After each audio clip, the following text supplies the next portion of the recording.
I saw in the AMA on Reddit something about a first wet dream at the young age of 26, but we don't get any more clarification. It happened. I don't know. It's happened twice now on tour. It was just Zack. Zack just came out, like one day we woke up in the Marriott hotel and he's like, guys, it just I happened. was stoked. I called my parents and everything.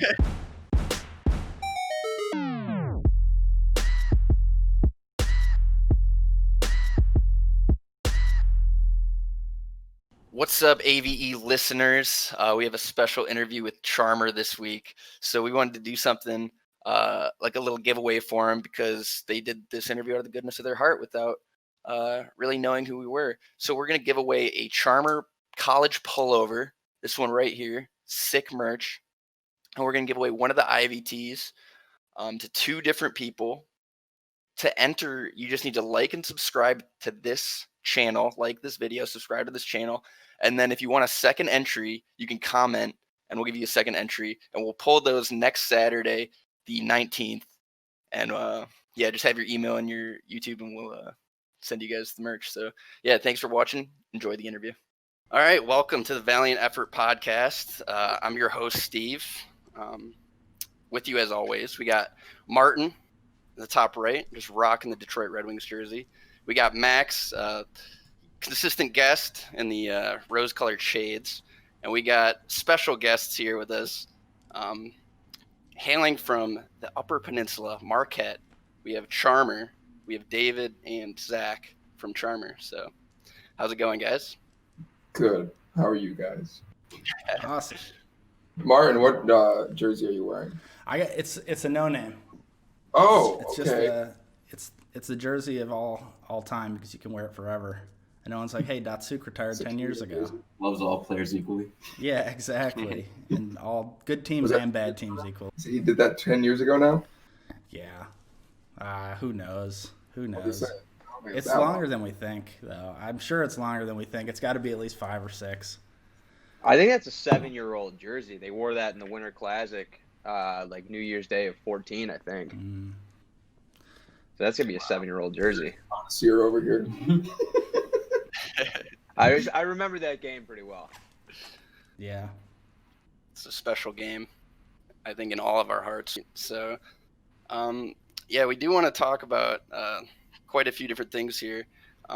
Most kind of current in mind would be your second full-length album, Ivy, that came out in April. I think I can say we're all pretty big fans of that. Me and Martin have been listening to it a lot. Max, we kind of put on it recently, but it's really sweet. Solid album. What's it like to kind of? I would think your recent album, Ivy, got me into your band, and this probably happened only 2 or 3 months after it released. Was it? What was it like releasing a band or an album at the start of quarantine and expecting to go on tour, and then kind of like not being able to get that validation in person from the album? Was that? I imagine it was kind of crappy, but what was your perspective on that? I think I'd say it was cool. It was cool that it got the attention it got. Obviously, before we knew it was going to be a pandemic. So I think the reception it got is really cool and welcoming, but also at the same time, like not being able to tour it and I guess not getting that gratification or seeing people react to the songs live or in person or even communicating in person with people that come to your shows. That was pretty, I don't know. I was looking forward to that. Yeah. And I think that stuff not happening made it seems like some days like we didn't even release the album. Like we still haven't even played the show, like the songs live or anything like that. Yeah. So I don't know. We'll see what happens as we continue. I don't know where this is gonna stand. Like this album, it might just be like it's a weird time. I think it's gonna be the opposite. I think you're gonna come in and just, it's gonna be awesome playing it because everyone's gonna have known it for so long coming in. It's not gonna be like you release the album and 2 weeks later you're touring it. So really, that'd be sweet. Yeah. I mean, but this album kind of came at a perfect time. Granted, I only gave it 2 spins through, but it kind of hits on all those undertones that come along with quarantining, right? It's got that sense of longing and desire and somewhere else that you think there are greener pastures elsewhere, which I think everyone goes quarantine thinking to themselves, you know, another few months down the line and we're finally going to be rid of this thing. And this album that you guys popped out, it kind of summarizes that maybe in a little bit more of a holistic level and sort of that, you know, teen angsty kind of way I would describe it. But it's a similar feel. I mean, is that what you guys were trying to go for? Because it's almost like you timed out a lot of the songs pretty well, I thought. I would say that that just shows that winter up here is pretty much like quarantine anyway. Yeah, that's the truth. So none of that was planned. Yeah. I think that was just a coincidence. Sorry, you have a lot of the references to the maybe not the winter, but seasons in general, and it's always like, especially people from Michigan who've been to the UP. It's like we know what you go through every winter. Or I don't even think we do, but it's it's a whole different world up there. It's an isolating time, I would imagine, but in a good way. Is that when you do most of your like writing and recording, or is that really whenever you have the opportunity? I would say we write pretty consistently throughout. I don't know. We You don't wrote a spurts. lot of Charm or of Ivy last summer though, felt like. Yeah. At least while I was coming in and tracking demos at that point. So I feel like summer was pretty heavy of 2019 for Ivy. Once like July, yeah, it was like June or July we started because we had recording time in November and we had all these ideas, but like nothing was solidified, and one person may have known it, but the other three didn't know it, and it was just sort of gathering a bunch of ideas really, I don't know, in a short period of time. I think it was, we really started. So is writing like a collaborative effort for you guys? At the tail end of this one, it was for sure. Usually, it's just like one of us brings an idea forward. Like Neil will bring in a riff, and then we'll build around that. Or I'll already have like a shell, with all of the vocals and stuff, or like where it's gonna be singing and that kind of stuff. And then I'll bring that in, and then we just kind of add to it, and put in our 2 cents, and make the transitions. And definitely more collaborative on this album, on Ivy. And then you're saying the first LP that you guys came out with was more of a singular focus from whoever it was in the band that was sort of driving all of that emotion behind it? Yeah, I would say the first one was way more linear, how it was written. Yeah. More just like me presenting like chords in the songs and then just like filling the parts, where this one was like songs changed a lot during the process, which I like way more. Yeah. Well, so where did you guys record Ivy, and were there any, key producers or people that were, help you guys record this record? Oh yeah. For sure. We recorded in New Jersey at the barbershop with Brett Romness, and Brett plays in some drums in The Movie Life and I Am the Avalanche. And he's been putting out some amazing records that he's worked on recently, and we went up there and he was I don't even know how to describe it. He was the best. Like it was the first time we've ever had a producer. So we'd bring in these solidified ideas, and he wouldn't tell you, like he would just enhance your own idea, which was and he was so like the way he did it and the way his brain worked and how charismatic he was and how he explained himself. I think it was like the best music experience of my life personally, and he definitely had some influence on the songs himself, which just made them that much better. That's awesome. And so that's got to be pretty insane, right? I mean, you guys are just a couple of guys from northern Michigan, and now you're getting flown out on someone else's dime, presumably, to go produce this record in New Jersey, where, I mean, I don't know what your relationship is with Brett or something, but that's got to feel like a big brother or something, taking you guys under his wing, helping you sort of show you the ropes a little bit when it comes to this process of making a polished product. How did we get involved with Brett? Was it through No Sleep? So we got involved with Brett because Kevin Garcia, who drums in Free Throw, we are the first band that he had managed. He manages a couple others now, but like when he was trying to get into like bands, like we were already friends. And we talked about it, and then we were the first one they started managing, and they recorded 2 Free Throw albums with him. And then They like talked about it, and then Brett wanted to do our record, and he snuck us in for like some certain dates, and we went out there for 2 weeks, and then came back, and that was it. Yeah, I mean, it's funny you brought up Free Throw because yeah, I saw you guys play at Max Bar in Lansing, end of 2018 with Free Throw. Okay, cool. And, it was just sick, dude. Max Bar personally. I went to Michigan State here, so Nice. you know, I've been to a ton of just shows at that venue. Super special venue to me and to a lot of people in Lansing. And you guys just fucking ripped that show. Thank you. I was just so impressed, and it seems like you guys, you know, have a good relationship with Free Throw, and seemed like everyone on that tour it was Kayak Jones, I think. It seemed like everyone was just vibing, just having a great time. So, is there any? It was a super. Yeah, is there any particular instances you want to talk about or anything? With them? With anyone, you know, the tour, that 2018 tour with the Kayak Jones. It wasn't long enough. Like by the time that one was ending, it was only 5 dates with them. There was some previous ones with Kayak who we've known for a lot longer. But I wish it was longer because by the end of it, it felt like we were actually becoming like friends at that point. It's like, okay, now you've been around each other enough, but it was just like ending already, unfortunately. So Yeah. I'm sure we'll play with them again someday for sure. That's like not even a doubt. Yeah, it was cool. But instances?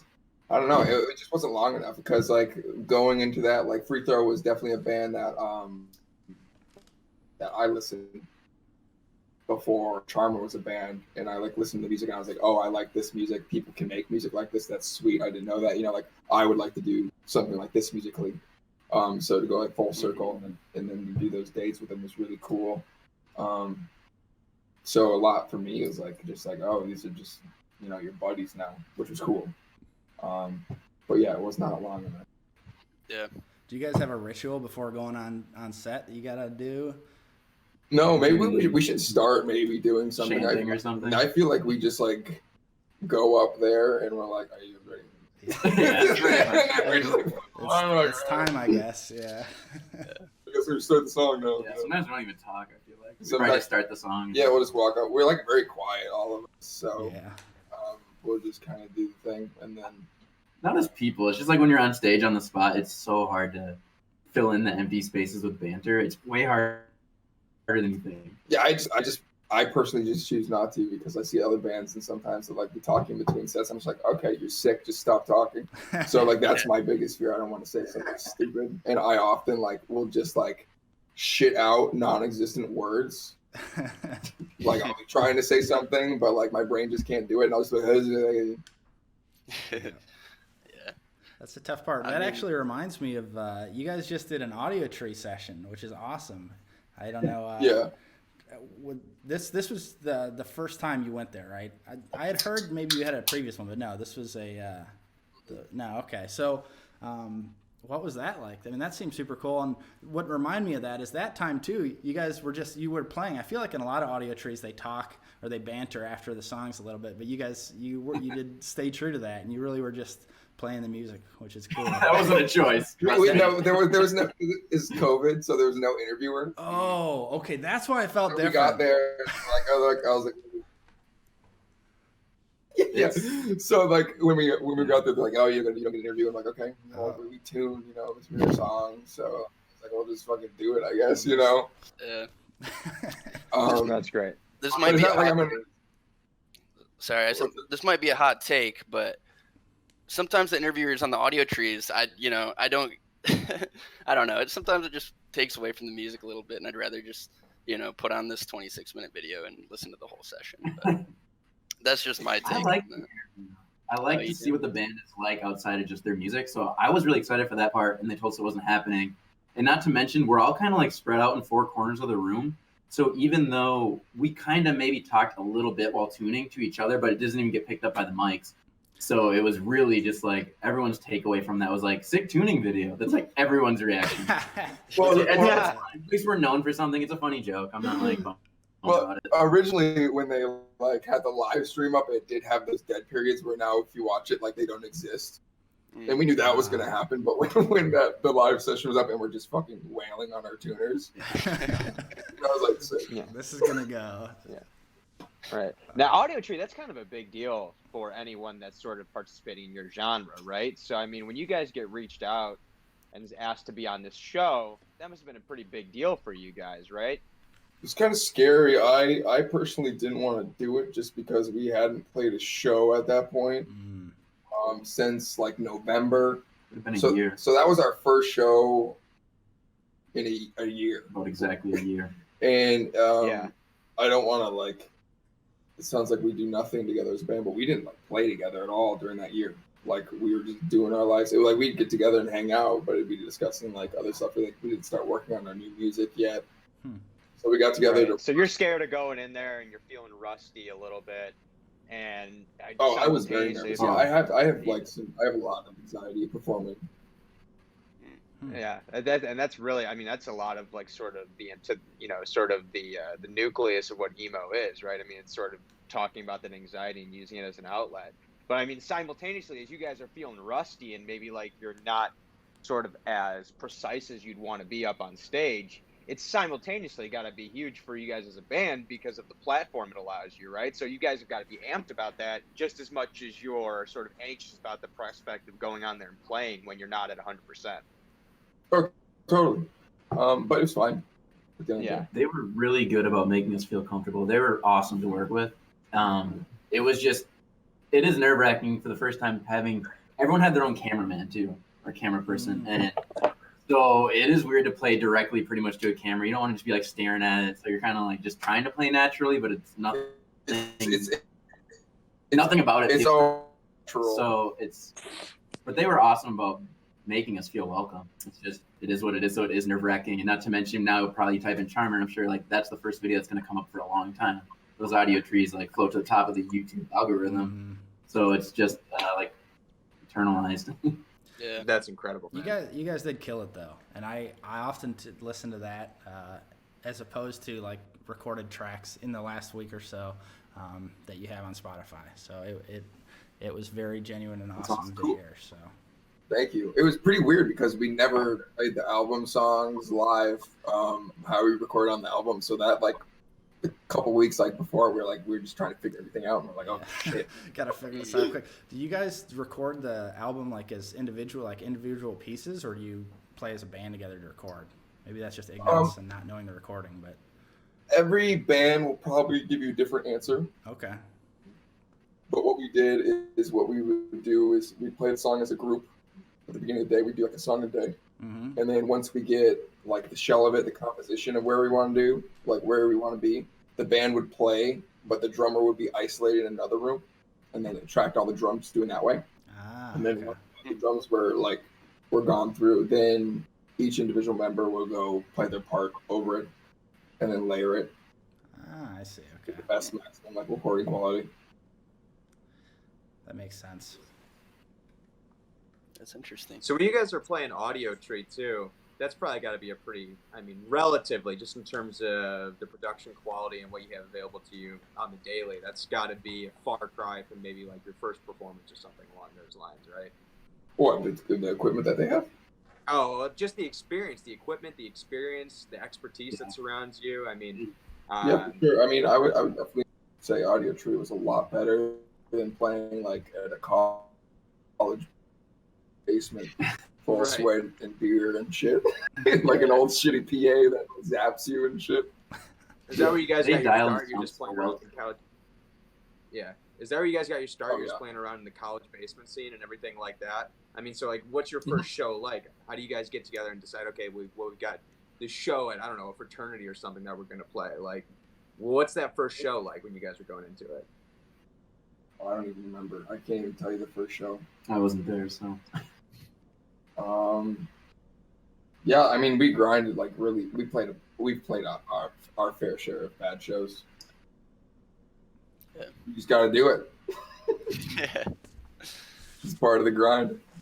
Yeah. No, it is sick though, like those house shows, because, like, you know, I've only been to a couple like true house shows, but they're some of the coolest things for like a fan. You know, when you're kind of in that environment. to see like this band. Oh yeah, I think the first thing when like the pandemic's over or like it's not frowned upon to play live music, I think the first thing we'll do is probably like a basement show in our hometown, That's sick. just for fun. Yeah. You know. Yeah. I'm getting the name. I'm sorry, dude. Not to be weird, I remember you at that show. From the one. No, you don't, dude. Really? I mean, it's not a huge room. I've been to Max a trillion times. It's not a big place, but and honestly, maybe I've seen you at other shows. I lived in Kalamazoo for a long time, and I used to go to probably so many of the same shows that you would have been going to, maybe. So I'm sure. Yeah. Kid, is so familiar. Like I'm sure we've been to this place many times. Not to be a weirdo. I love that. No, dude, that's awesome. I love that because yeah, there was a moment. I think it was Death by Red Eye. You guys played Death by Red Eye. It was. I transcended. I think I astral projected at some point. In that we actually saw that. You guys are like, "What is this dude doing?" Like, why? Like, that's why we remember you. Yeah. No, that was sick, dude. Yeah, that's so funny though. Yeah, Zach. So you weren't in the beginning. At the very beginning, you weren't the bassist. No, they went through a few. Ah. I didn't come into the picture until like 2018. Oh, okay. So for the Charmer LP. Nope, not on. Not on it, but this one. Well, this one's better anyway. So. No, I agree. Sorry, I gotta. I mean, we'll see people on the internet be like, the first one's so much better. And it's just not. It just sounds like toilet paper, like compared to the other one. Honestly, I'm glad people like it though. People really connect with this, so that's cool. I think objectively, the second one's way better, but they're both. Yeah. I as someone who got into Charmer through the second album, that's where my fandom lies as well. But yeah, I feel like you kind of become biased. Like I think about other bands I've been into, and I'll always like say that this is their best album, but it's also the album I got into them with. If that makes sense. Then you're like really stuck on that album. But sorry, to answer your question as well, I just got into the band just from Neil, our guitarist. Okay. I grew up skateboarding with him since we were like in middle school, and then when I was living in Kalamazoo, they would come through and play house shows because there's a really good house show scene, maybe still is. And they would stay with me, and we all just kind of became friends. And then I moved home back up here after like school and some working, and they needed a bassist, just like a tiny thing, and I was like, well, I will try my best. Heck yeah. Still doing it. So you guys were growing up like right next to each other and didn't even know each other really? Well, you're an hour. Dave lived an hour. Dave and Nick both lived an hour north of me and Neil. So where are you Wow, guys from? You can live an hour north of Marquette? Sorry, they're an hour north of us. We were an hour south. Me and Neil were an hour south of Marquette. Oh, okay. I was like, oh my god. I thought an hour north of Marquette was just boonies. No, you water. can. You'd be drowning. Yeah, isn't that way too scary? Are you a water creature? So, yeah. So the is Escanaba then maybe? No. Exactly. Yeah. Okay. Yeah. Good call. I got a beef with Escanaba myself, but it's a lot. Yeah. So I do have a little segment here that we had pre-planned that was just gonna be a rapid fire of questions. If you guys are okay, and you may like these ones. They're nothing crazy, but you might ostracize half of your fan base with some of the answers to these. So well, let's just see how it goes. First off, beer or seltzer? Beer. Okay, thank you. Heath Ledger or Joaquin Phoenix as the Joker? Heath Ledger. No comment. No comment. I've never seen. It's not a strong opinion on Heath Yeah, Ledger. that's fine. Ticonderoga or Bic? Ticonderoga. Wow. I'm gonna go big for mechanical. Oh, Ooh, wow. the mechanical option. I like it. Okay. True colors coming out. Do you kick the ice cube under the fridge? You pick it up? Oh, I give it to my dog. Depends what mood I'm in that Give day. it to the dog. Gosh, there's the third answer. Depends on the mood. You guys both answered honestly too, which is the nice thing. Mittens or gloves? Mittens. I rock mittens hard. 100%. Really? Yeah, Who even I got tells me? big ass like leather mittens, and they're sick. I don't want my fingers segregated. So you're just walking around with giant mittens and your little what's that cap they have in the UP where you just pull the ears down? You know which one I'm talking about? It's Oh, I don't have called those. I just have the mittens. Yeah, but you know which cap I'm talking about? It's not I important. don't know. We're talking about gloves We're or talking mittens. gloves or mittens You know, here, I know, Max. but I'm trying to That's get the rapid- picture. It's no longer Who rapid the hell fire. sells mittens? Who sells mittens? What's that? I haven't seen mittens. Well, the ever fact sold is, in my if life. you know the cold, if you're born in the cold, you know the mittens. That's the truth. Are mittens warmer? I think so. Yeah, way warmer. Yeah. Are they really? Loads of experience. Way warmer. Yes. Oh yeah. I had no idea. But you lose all finger capabilities. Which Yeah, is that's true. Yeah, that's true too. It's You only need How are one you gonna finger. catch a football? I'll catch it No. with my body. How are you gonna throw the football? You can't hold the laces. I can throw a football over those mountains. A quarter mile. That can do. What do you mean? I don't know. What's your gripe with mittens? Yeah. I You just know, think I that have I have mittens, so I have boxing gloves on hands. So if some goon walks up to me on the street and is like, "Fuck your mittens, bro," I'll be like, I'm ready. "I'm ready." my gripe Sure. with mittens is that it takes you from a 5-fingered human to like a only a 2 appendage human. Like all of a sudden you're just thumb and That's Flat. superior. What are you doing with your Go from fingers this- when you're trying to keep them warm? Like, what do you need them for? Yeah, why do they have to be separated? That just sounds bad. well, if you're working in the I don't know, it's cold, just like- if you're trying to do some dexterous work, maybe you're Well, building. if I'm working in the cold, I'm gonna have some Yeah. nice insulated work gloves. Ain't that yeah, the I guess truth? those are gloves. Well, I'm not putting in my mittens every day to go to the store though. You know what I mean? yeah, mittens feel It's like when I'm I not need gonna them lie, and I'm gonna be outside for a while. Mittens. mittens feel like juvenile option. Like you're never gonna see James Bond wearing mittens. You're always gonna see James Bond wearing gloves, right? I Yeah, gotta agree He with needs that. to keep his trigger finger ready. That's not a common problem. That's true too. Well, I mean, they got to keep their trigger finger running the UP. They got bears. They got to shoot them down. That's. How I've you seen do it. one bear ever in the UP. It's not that big of a. Maybe Black that's bear? the segment we should have done: Would is they- misconceptions about the Upper Peninsula. Bear or no bear? Well, just the moose and the bear. Okay, well, I think we ended the rapid fire segment. So Is that all the that questions? I mean, Oh, yeah. Who's your favorite black-eyed pea? Annie Milonakis. I only know the two. There's Fergie Fergie and Will.i.am. Yeah. Which one? Fergie, for sure. Okay, yeah. Yeah, I guess Fergie probably. That's solid. But if I had to choose one, If I knew the other ones, I might pick them. That's true. Probably not, but That's No. kind of how we feel about Nick and Neil as well. what's that? That if we could have got them, we probably would have preferred it, but it's cool. Oh, Fair. No, that's terrible. Okay, no, that's good. I appreciate you playing ball. I do have another question. Let's Did you see. come up with that Ice Cube? What's that? You come up with that Ice Cube question? That's a good one. Yeah, I did, but I don't know.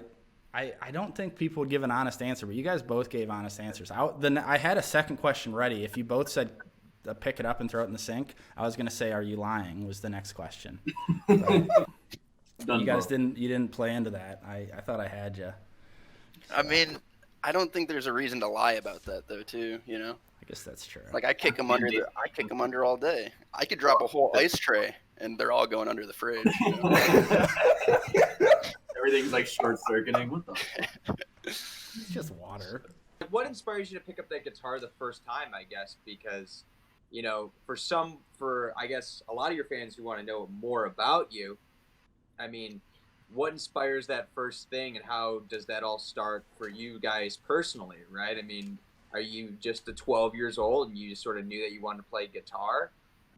Or is there something that just really struck you something along the way and you got, I kind of want to give this music thing a shot? Zack, similar boat where I didn't play music until I was in college, like 18. I didn't pick up an instrument at all. I didn't play anything in school. Dang. Zack's first band was this band, and he literally, Well, I played in high school. I'd meet up and jam with friends, but and then now that was never in a real band until now. now he's playing bass in this band, and I don't know. I just For me, I'm sure even kind of you. I mean, I just grew up like a lot of kids in the early 2000s. Some of that music was so popular, like the pop punk bands like Blink-182 and whatever else that was more on like the forefront of music at that time. And that's why I got my first guitar when I was 9. Like, then I just kind of didn't play it later on, but I had a guitar and messed around with it like here and there growing up because of probably music like that. Yeah, you're just spinning Anima of the State until the CD is cracked at that point, right? You're just you're going through the whole. Question too about kind of musicality of your guys' LPs is you guys seem to have a really good horn ratio for an emo album. You guys don't overdo it with the horns, but you just give it a kiss like right when you need it. And yeah, I just want to know, like, what's the thought process of like, how do you know that a song needs horn? And those songs needed horn. That was it. It's funny though because Sunshine Magazine was initially keyboard or synth, and I loved it. And I was fighting for the synth, and they took it out and put the horn in. But it actually wasn't originally synth. It was trumpet. Oh yeah, and then we didn't have a trumpet at the studio, so then I did the synth instead. And then I loved it. And then when we got home, I was like, I'm putting the fucking trumpet back in. Yeah. But yeah. Well, yeah, you guys have a good amount of horns. Great. Thank you. I don't know if the horn's gonna make a comeback. We'll find out. Dude, if you ask Marty, it's already made a comeback. Marty's a big synth and horn guy. What can I say? Yeah.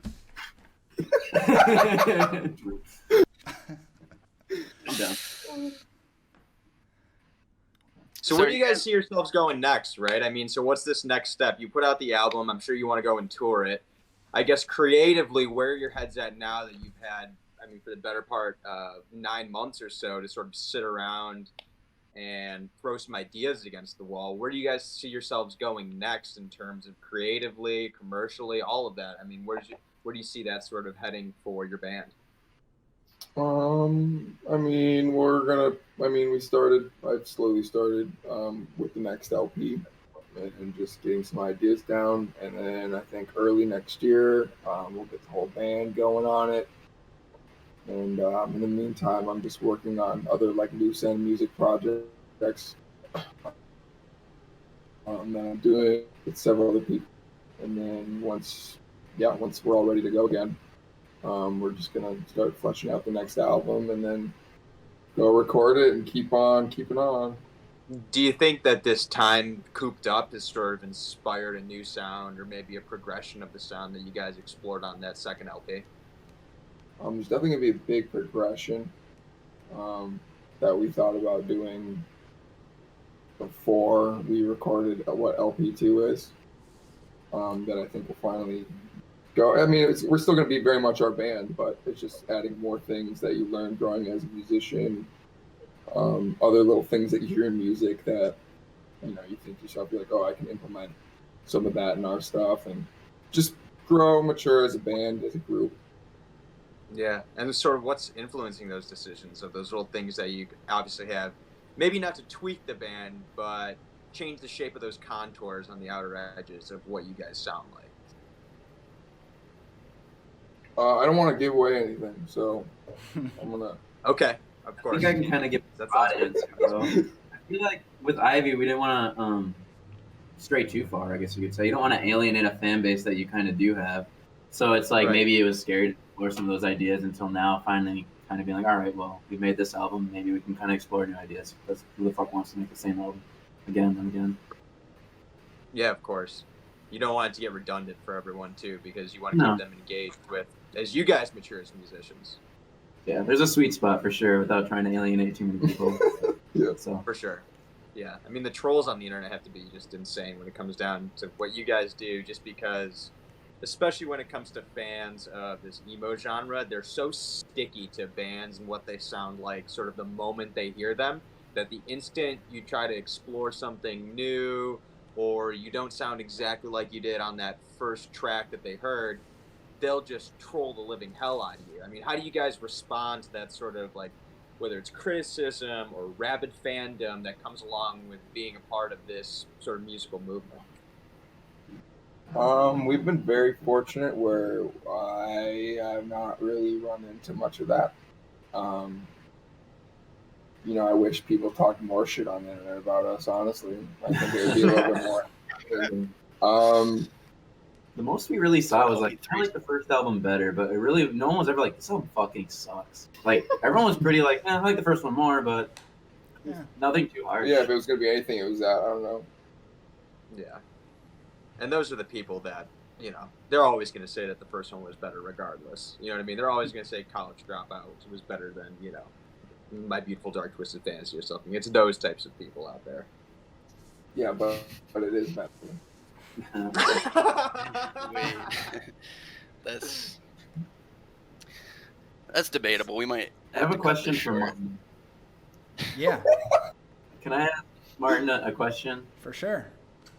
Without appearing like a narcissist, strictly out of curiosity, how did you find Charmer then? You said you just found it kind of recently. How did that pop up? I'm just curious. So that's a good question. I'm a really unfortunate. So I got into emo music, pop punk, whatever you want to call it, in last fall about this time. So maybe a year and a half ago. And frankly, I'm late in life to do it. I think a lot of people like get into this more when you're younger, but I'm 27, and I just fell in love with it. I was just finding bands every week that I was like, I need more. And so I hadn't heard your original stuff, but in my search for new bands, I just consistently look for what's related on Spotify and frankly what's coming out recently. So I knew that when Ivy came out, like I had seen it and I didn't listen to it too. Thank you. So Spotify, pretty much. Spotify, yeah. Cool. Yeah. I'm glad. Sweet. And hopefully other people have that same reaction because I know you can with your album. So. Thank you. Yeah. Yeah. Did you guys know? I'm curious about this. What songs are going to be generally like more critically accepted by your audience before the album comes out? Like, did you know Wolfgang Fist? Okay, this is probably going to be the one that pops to the top of the Spotify or Slumber. Nope. We're so bad at it. Our singles have sucked. So let me tell you about our singles. Well, I never thought Bummer Summer would be the biggest song. No, for that Charmer was ever. the single. So That's surprising. the singles on the first album were the first one we released was Topanga Lawrence, which was the most popular song. And then it was like Starship Tina and Nurse Joy were like the singles that we released ahead of the schedule, and like none of those are the top ones. And then for this new album, VCR is us as a band, like we didn't mutually agree on anything for like the what should be the singles for the next album. So really what happened is we're like, all right, I guess we'll just like let the label have a say, and we'll let our manager have a say, and then we'll just like tally it up, and then whatever one's at the top we'll just put out first. And then like we were gonna put out Doom first, and then something happened where they were like, no, you should do something first. And like that was chosen for us. And like fine, great. I think that's probably my favorite song on the record is Slumber. And then we put out Doom, and then we put out Y'all. And like I would say that Slumber, Wolf, and Dead Plants are the biggest songs on the album, or most popular songs on the album so far. So I mean, it doesn't matter to me at the end of the day. It's like we're not big enough that our initial singles when they release, it doesn't matter. Like once the album is out, like especially with emo music, like I don't know one person that listens to emo music like by songs. Like it's all by albums, and that's how I personally listen to music is full albums. I never put on a playlist full of songs or anything like that. I just like track one to the last thing is how I usually listen. So I always keep that in mind also, like when writing and like putting track lists together and everything like that. Definitely. Yeah.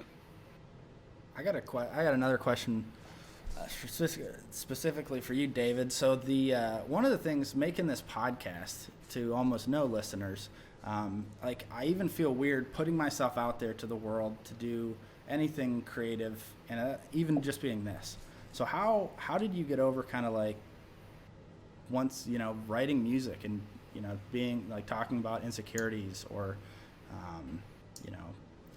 feeling vulnerable or whatever, whatever you're feeling when you write these songs, and as we hear in the music, and they are quite emotional. How do you get yourself to actually put this out to the world? That's something I think it's more challenging than it appears. I don't know. I can't think about it. Mm-hmm. Like I've learned to compartmentalize it better as I get older. Like when we first started, like no one cared about us. Now that there's a platform, so putting out Ivy was the first time I really had that thought. Yeah. Because when we first put out the first LP, it was just like, I'm gonna write about my last year of college and exactly what I felt, and it reflects in these songs or whatever. And the 200 monthly listeners we have on Spotify will enjoy that. Yeah. And then when Ivy was coming out, we had a much bigger platform, so I had that in the back of my mind quite a bit. And, I still am a bit over it. I still have a lot of anxiety and insecurities about it, but I don't know. You just do it. You gotta learn. There's so many people in the world. It doesn't matter. It doesn't matter what they think. Like it's like unless it personally affects you or like your day to day.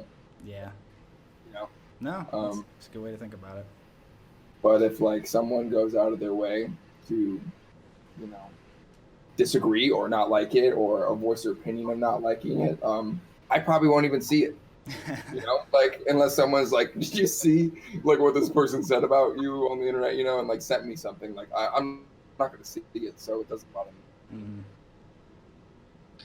But you bring up a good point too. I mean, do you closely follow sort of which songs take off, which don't, right? Like you're concerned about, or is there a concern about that level of popularity that comes along with your music, or are you sort of comfortable in the space where you're just creating it is enough for you and just getting it out there, it's satiating enough? Or do you sort of want that, do you want that 2 million streams on Spotify? Do you want that billion streams on Spotify? You know what I mean?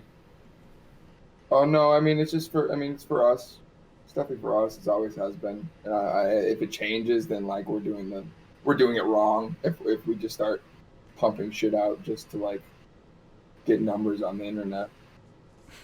Yeah. Like if I won't do it if I'm not having if I don't enjoy it. If that like happens in life, then I'm like, I don't really like the band thing anymore. Like I just probably will walk away. Right. So your mindset, at least it seems like as a band, is like, you want to create the stuff and it takes off great. And if it doesn't, you've already made it so much farther than, you could probably have imagined when you're sitting in your dorm room and you started playing an instrument in college. Yeah, all that stuff's just extra. Yeah. All right. Yeah, I wanted to also ask about the VCR 666 video you guys put out, because that was pretty sweet. Was that on a boat? Like I couldn't tell. Were you guys on a boat for that video? It was an Airbnb. That was a boat that was in the ground, so it was a houseboat, but like it had a yard and stuff. And it was down in Milwaukee, and Michael Herrick, who did the video, it was his idea to do it there. And that was another thing that was completely rushed. Like a week ahead of time, we found out exactly what we were doing when we were doing it and the song we were doing, and we just kind of went down there and we were like, all right, let's make a video for this. Like it was not a lot of planning involved. It was a good 48 hours, and you're done. Well, yeah, it turned out great. I'm not familiar with the director, Michael, whatever you said, but yeah, it turned out super cool. And the Topanga Lawrence video too is like, what was there any like goal with that video, or was it more just like no, I had that idea mocked up and all written out, and I was gonna shoot it myself, and then 6 to 9 months went by, and then finally No Sleep Records was like, hey, did you get that video done? We're looking to push that video. And I was like, oh no, we haven't done any of it. So what they ended up doing is got a hold of Michael Herrick, who did that one as well, and then sent him up to Marquette and paid him money just to help me. And then we did that in 2 days as well. Yeah. I saw in the AMA on Reddit something about a first wet dream at the young age of 26, but we don't get any more clarification. It happened. I don't know. it's happened twice now on tour. It was just Zack. Zack just came out, like one day we woke up in the Marriott Hotel and he's like, guys, I was stoked. I called my parents and everything. the first one ever. Wow. No, I just never had one. I used to like complain about never. I was like, damn, I never got to experience that as like a teenager growing up. And I don't know, we were on tour. I don't know if I was backed up or what, but I woke up that morning and I was like, guys, I have to tell you something. But it's funny because I never had one again, and then went on that spring tour in 2019, and it happened again. And then it's never happened, only those 2 times, only on tour. I don't know. Man, there's something about touring that just jazzes you up. Well, yeah, I guess so. You know what was fun though is that in the second time it happened, I'm not gonna mention anyone's name, but we were staying at a friend's house, and they're such a great person, and they're like, you can sleep in my roommate's bed. They're not here, and that's when it happened. I was like, So you blew a load in your friend's roommate's bed. yeah, it didn't get on anything. It was concealed within my sleeping apparel. Let's, one thing I'd like to do is ask a little bit of backstory on some of these Instagram posts that you guys have as a band. All right. Okay. Let me open it up and get some Now, reference. I got it. I'm gonna share my screen, and you're gonna have to answer to the questions that we really want to know. All right, this is good stuff. All right. This is your band, right? This isn't free throw, right? Right. Sorry. Right. I'm kidding. We're not seeing do I click something? do I- Oh, okay. Click start streaming. There we go. All right. Watch stream. First, That's us. Holy shit. Dave, you're a middle seat, huh? You're a middle seat. You're a bitch seat guy. Yeah. Is that how you ride? What car are you in? What's the No, background let me of this tell you story? about this shitty trip. Okay, here we go. So we're going down to Bay City in this photo for a show, For festival. and Yeah, was that Excellency? yeah, and what we did is we took our drummer's van, and he had this big brain idea to take out the middle seats and put all the gear in the middle of the car, and then have us sit on the back bench seat because he wanted to bring his girlfriend for merch. So we had to make room for her. Classic, dude. Ain't that so a we- fucking classic? So we sat all 3 in the back, and that was probably as soft as a rock. I'm gonna tell you guys the real story now. Okay, let's hear it. Cold easily, and he wanted to be close to us so we could keep him warm, and we could chat, get morale going. You know when you were talking about the Ice Cube story and about how like people lie to that question? Mm-hmm. I guess I just lied to you. I don't know. My vote might be with Zach for the honesty on that one. All right, whatever. Wait, what's that old dude with the Yeah, rose who's color? that old guy? Bam Is, Margera? Oh, that Well, old it's guy. Bam Margera, the band Boomer Margera? Boomer Margera. Dude, that's what Bam Margera looks like now. Holy shit! He's a legend. I'm Yeah, he is that's third on No Sleep Records. Yeah, you do that in Marquette, the middle of Michigan. Rock and roll. Dude, Bam Margera looks like shit. Dude, he looks like his uncle or whatever that was on Viva La Bam. Don Vito. Yeah, Oh, Don yeah. Vito. He's looking more like Don Vito every day. Dude, he does not look good. That's what alcoholism probably Did you guys have? Is this a little Donnie Darko inspired merch right there? Where? Scroll down and right. Below, I do yeah, love the right there. goat tee. No. Yeah, is it's that a not. little Donnie Darko? No, that's just play on metal, I guess? Just Satan. satanic shit, bro. Are you Yeah. trying to corrupt the minds of the youth with your music? Hopefully. Yeah, probably. I like the juxtaposition of the anime tee with the. Hey Marty, while we're on your page, can we check the 3 DMs you have? Yeah.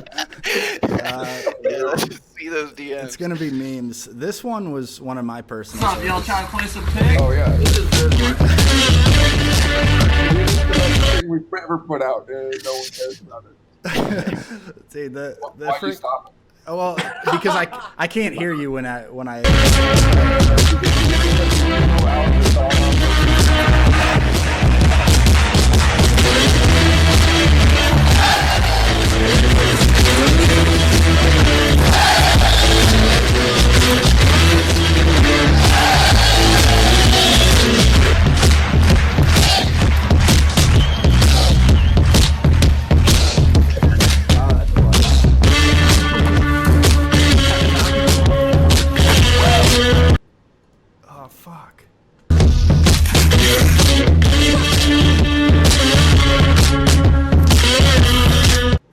I'll try to play some ping. The full send off the diving board and just nowhere close. That is great.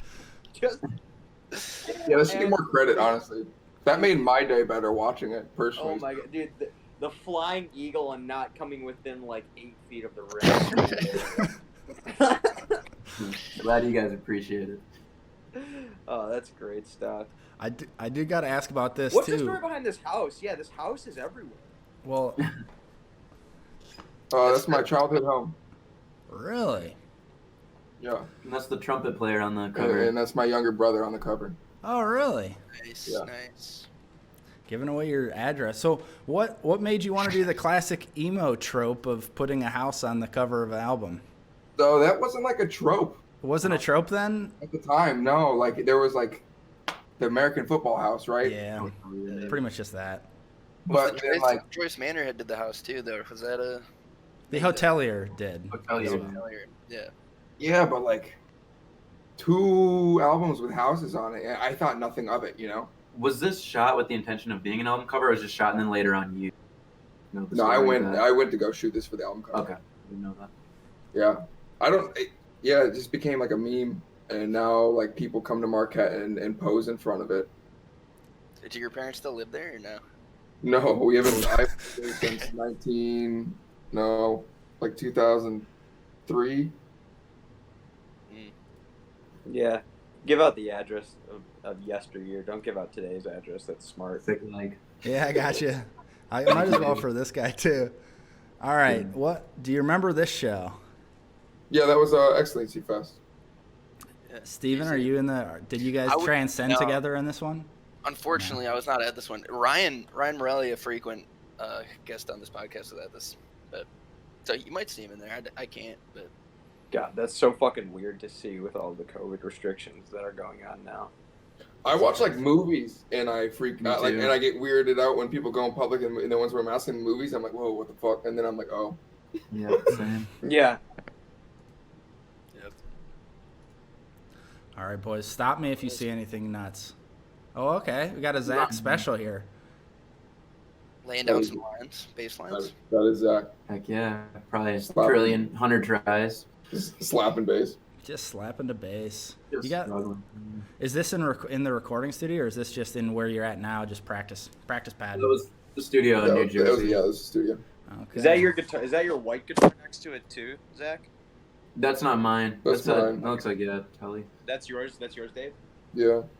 Are you a Strat guy or a Telly guy? That one looks like a Telly from what I can tell over here. It is indeed a Telecaster. Yeah. It's all play from the same seat. Oh, what was That's interesting. What? I don't know. Yeah, you guys seem to be a Fender band. You guys are all rocking Fenders. You got a lot of Fender. Is that a? Is this a hotel ballroom? If I can is. guess. Yeah, it looks like a banquet center. Yep. Yeah, it is. absolutely. That's quite aesthetic. But this is. The Lake Superior in the background. Oh shoot! So Wow. Is this in Marquette or is this in Yeah. a different UP city? That's Marquette. Okay. What's that? There's a restaurant right on Lake Superior. It was kind of fancy. I ate there the one time I was at Marquette with the people. I Iron was with. Bay. Yeah, it's Iron Bay. It might have been Latitudes when you came up here. Mm, Oh, yeah, it was. yeah. You just look out over the lake. It's a nice place. Shout out to Iron Bay. You guys think that you're sticking around? Do you guys think that you're sticking around the UP for the long haul, or is there like a desire to go somewhere else? Because I mean, it can be so brutal up there in the winter. You know what I mean? Yeah, that's the only con. Honestly, everything else besides that absolutely rules. I hate how far we are from everything, though. Like, it's Yeah. impossible to see a show. When I was living downstate, I used to see so many of my favorite bands, and now it's such a fucking trek to do that. That's Right. unfortunate. It's like a. It's almost easier to get to Milwaukee, huh? It is It way is. easier. Which means you guys are Packers fans, right? Not Lions fans. Fuck no, dude. Dave's a Lions fan. And then you're a Packers fan, Zach. I don't give a shit about sports. My family is a bunch of Packers fans, so yeah, a lot of my friends are too. So There's Fuck a the Packers. there's a pic on your personal Twitter, Dave, that I wanted to ask about. I guess I could try to find it right now. But I don't have a personal Twitter. You don't have a personal Twitter? No. I feel like you do, because I saw two I don't pictures. know. I saw Why are two you putting them on pictures of blast right you now? With your leg was up like this, and Gyno Vision. it was like, yeah, and you were in I think it was like you were in a McDonald's and a Waffle House bathroom in 2016 with your leg up. I was that's looking not good? you. It was looking a good. doctor. It was definitely Doctor looking good. image. Okay, that didn't exist. How Well, do you now- guys tour for the most part? Do you guys tour? Are you getting like a big van, or do you guys just take one of the cars you already have? I mean, are you ever flying everywhere? What's like, what does the record label give you? When you What decide? bands you talking to that fly to shows, dude? Max is out of touch. Max is so out of touch. I'm really. I'm gonna check our Spotify numbers. That'll tell you we're not flying anywhere. We have a van that we got now in 2018. That I guess was the sole purpose, kind of.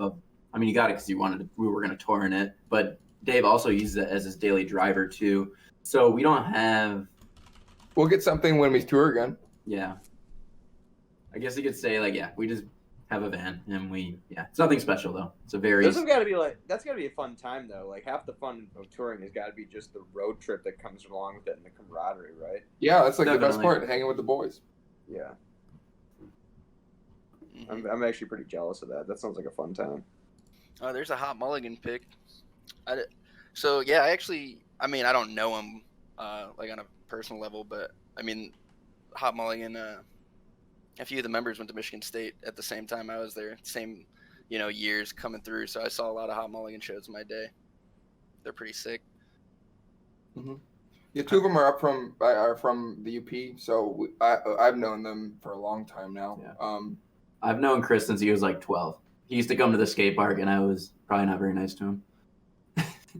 That's sick. But I was right next to Chris when he took that photo. Nice. So Charmer bullied Hot Mulligan is the hot take. Oh boy, I don't know about that. He I was don't just know like the about that. little kid that would come to the park, and he would like try to talk to me because I got a few years on him. But now, obviously, we've been good friends for a long time. That's but we really appreciate it. And I can't wait till you better tour something out in the go west a little bit more. I saw your spring tour is supposed to go a lot of East Coast, but if you want to come out to Milwaukee, Twin Cities, I'd love to catch you out there. We're gonna come see you. Hell yeah.